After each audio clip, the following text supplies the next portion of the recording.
Alors, bonjour à tous et merci d'être là pour la suite de l'édition de l'Informateur du 6 février 2020.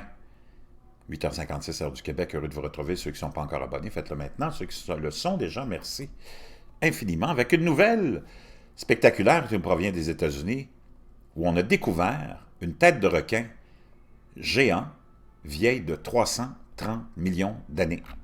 Dans une grotte du Kentucky, des archéologues ont déterré des restes de requins vieux de plusieurs centaines de millions d'années. À cette époque, la région était recouverte par les eaux. Une découverte de taille ce vendredi 31 janvier, donc il y a déjà quelques jours, le média américain CNN nous apprenait qu'une équipe d'archéologues a déterré des restes de 15 à 20 espèces de requins fossilisés au fond d'une grotte située dans l'État du Kentucky. Parmi ces restes, les chercheurs ont identifié des ossements issus du crâne d'un requin géant qui aurait vécu il y a environ 350 millions d'années. La trouvaille date de novembre dernier lorsque les deux chercheurs, Rick Olson et Rick Tomey, cartographiaient le réseau souterrain du parc national de Mammoth Cave, constitué de plus de 600 km de galeries. Pendant leurs recherches, les deux hommes sont tombés sur des restes de requins fossilisés piégés dans la roche. Ils ont alors envoyé des photos de leur découverte à John Paul Hodnett, paléontologue au Dinosaur Park de Maryland. Il y avait énormément de dents de requin visibles sur les photos. Se remémore l'expert dont l'attention avait été attirée par la tête de requin se détachant de la paroi rocheuse. Ce n'était en fait pas un squelette, mais simplement des parties de la tête du requin.